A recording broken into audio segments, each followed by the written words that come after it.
Afternoon, Rosa's youngest ran up to me the moment I stepped into their backyard. "Grandpa Denny," he squealed, wrapping his arms around my legs. I laughed, steadying the tray in my hands. "That's Mr. Sweet Rolls to you, young man." Everyone laughed, even Rosa, wiping her hands on her apron, waving me toward the table. "You made it," she said. "I always do," I replied. And I meant it. Dinner was loud, joyful, chaotic. Someone knocked over a pitcher of cider, the dog ran off with half a dinner roll, and 2 chairs collapsed under the weight of double-stacked teenagers. It was perfect. Halfway through dessert, Rosa's husband stood up and clinked a spoon against his glass. "All right," he said. "Dennis has a story for us." The kids quieted. The adults leaned in. I cleared my throat, suddenly aware that every eye was on me. I used to think legacy was money. I began. What you leave behind in bank accounts, in houses, in furniture and checkbooks. I looked at Rosa, at the kids, at the glow of string lights above us, fluttering like soft lanterns in the breeze. "But I learned something the hard way," I said. "Legacy isn't what you leave behind. It's what you build while you're still here. It's how you show up, who you protect, the values you live loud enough for others to borrow when life gets hard." I reached into my coat pocket and pulled out a small envelope. I handed it to Rosa's daughter, the oldest, who'd just turned 16. "Open it," I said. Inside was a check, not a huge one, but enough. "For your college fund," I said. "It's not flashy, but it's real. And it's from someone who believes in you." Her eyes filled with tears. Everyone clapped. Someone handed me a fresh slice of pie. And for a moment, I let myself sit back in the chair, let the warmth of the fire pit and laughter soak into my bones, like medicine. That night, as I locked the door to my house, I passed Maria's photo on the shelf. "I think you'd be proud," I whispered. No more buying love. No more proving myself to people who saw me as less. Just a quiet life built with care, shared with people who said my name with kindness, whose love didn't come with receipts. Weeks later, as Thanksgiving approached, I received a plain envelope in the mail. No return address. Inside was a single photo. It was Mateo. Wearing a cape made of an old towel, a toy hammer in one hand, and a cardboard sign that read, "My grandpa builds better families than houses." I smiled. Not the proud, puffed-up kind of smile. The kind that starts in your chest and warms every corner of who you are. Legacy, I realized, wasn't what people remembered after you were gone. It was what you helped them become while you were still around to witness it. And I was finally here for it. Not as the checkbook, not as the victim, but as the man I was always meant to be. I arrived early to help Rosa set the table. Little Mia ran to the door and wrapped her arms around my leg like I was the grandfather she'd been waiting for all week. "You're here? We've got a surprise for you," she chirped, pulling me inside like a prized guest. Rosa's kitchen was small but warm, filled with the kind of laughter and chatter you never had to fake. In one corner was a whiteboard scrawled with math problems and love notes. "Remember to do your homework before the movie," it read in Rosa's handwriting, finished off with a red heart. I had never seen anything like that in Isabella's house. Just bills and silence. Dinner was simple beef stew, toasted bread, and a walnut apple salad. But I couldn't remember a meal tasting better. Maybe it was the way every bite came with a genuine question about how I was doing. Maybe it was the way nobody checked their phone while I told old stories. Maybe it was the way Rosa introduced me to her kids as Grandpa Dennis, no air quotes needed. After we cleared the dishes, the kids dragged me into the living room. They'd built a heritage museum out of cardboard and crayon drawings, a school project. I was their featured exhibit. They'd drawn me sitting on a park bench, smiling, coffee in hand, beneath the title Grandpa Dennis, the man who rebuilt his heart. I nearly lost it right there. Rosa didn't say much as she brought out the tea, but her eyes said enough. Some losses in life can't be repaired with money. They're healed at dinner tables, in children's drawings, in being invited back into a world where you're wanted, not tolerated. That night I went home and opened the old cabinet where I kept my wedding photo with Maria. The picture had faded with time, but her smile hadn't. It was still gentle, still full of grace. I had never hung that photo up after Isabella moved in. She said it looked outdated, said it would clash with the modern decor. But the walls had been repainted since. The whole house felt different now. No more sharp high heels echoing down the hallway. No more overpriced candles masking tension.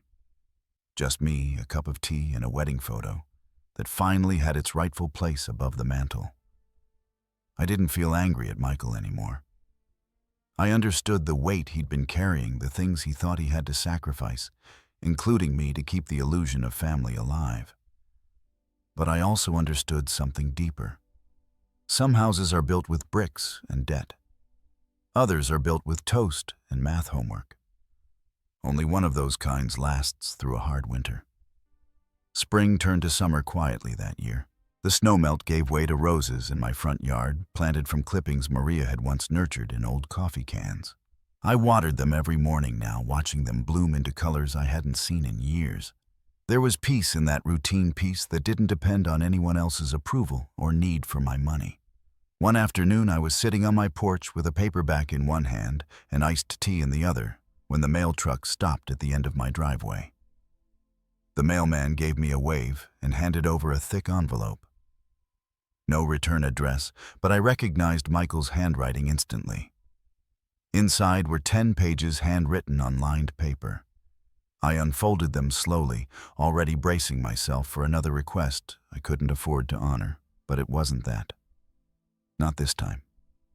It began, "Dad, I know I said I was sorry, but I don't think I ever told you everything." What followed was a confession of sorts, not the kind that begged forgiveness, but the kind that tried to make sense of a long chain of small betrayals.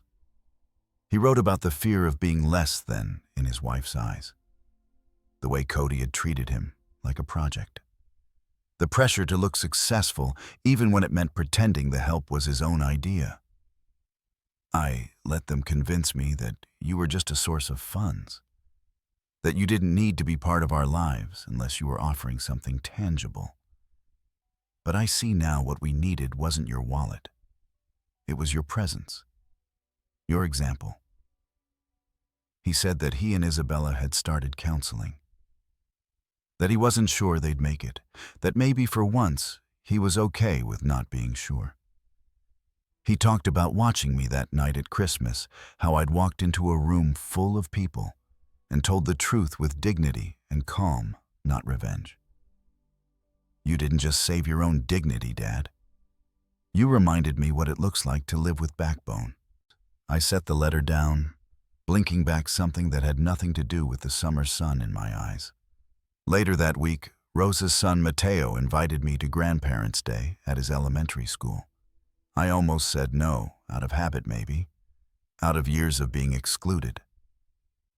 But then I looked at Maria's photo on the mantel and I heard her voice in my memory say yes to the things that say yes back. So I went.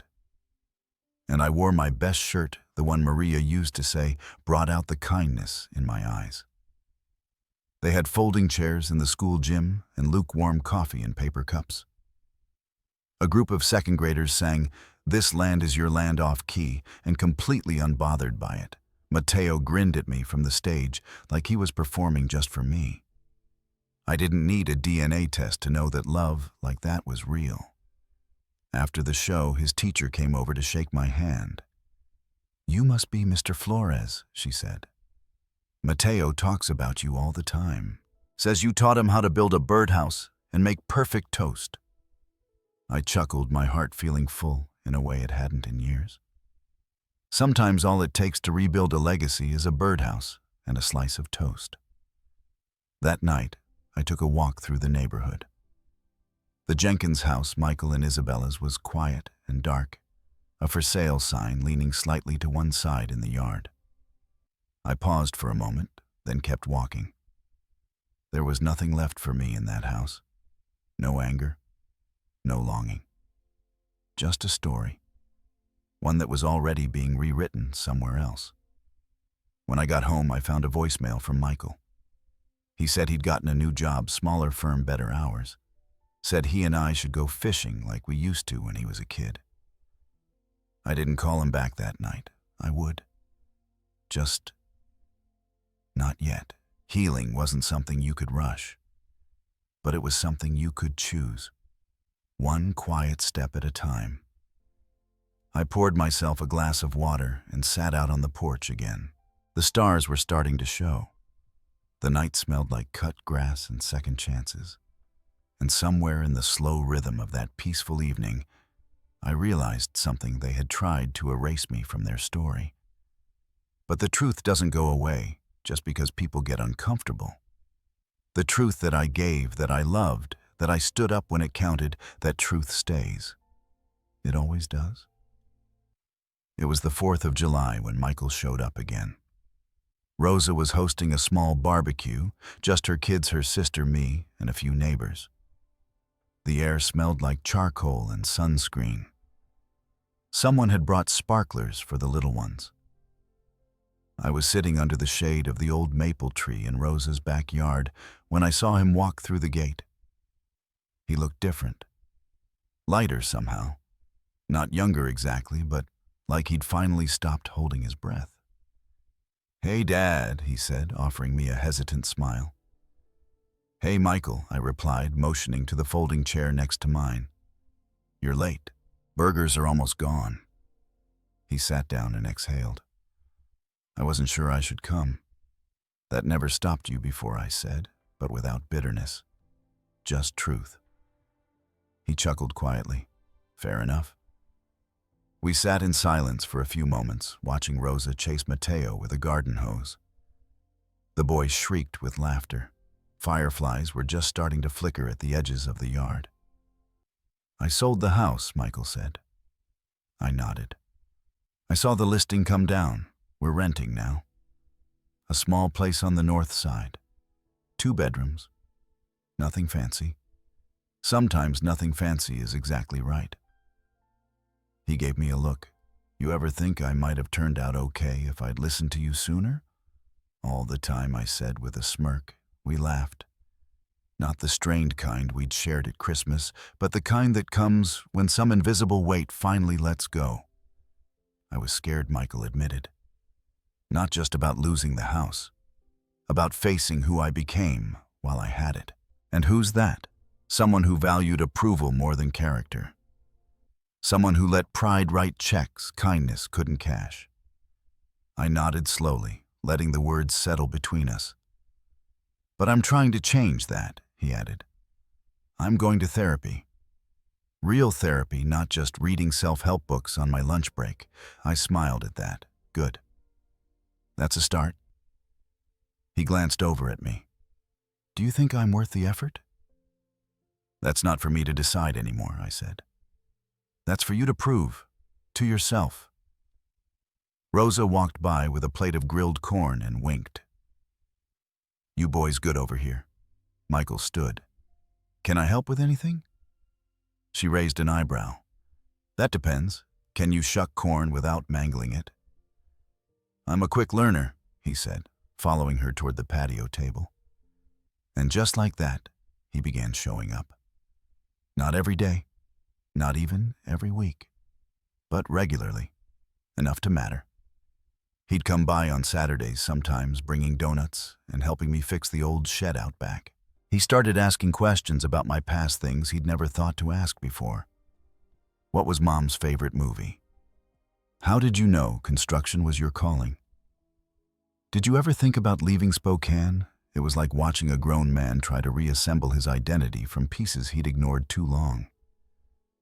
And in doing so, he started to discover mine. One afternoon in late August, we sat in my garage sorting through old photo albums. He held up a faded picture of Maria and me on our wedding day, her in a second-hand dress, me in a suit 2 sizes too big. "You guys look like kids," he said. We were, I replied. But we had big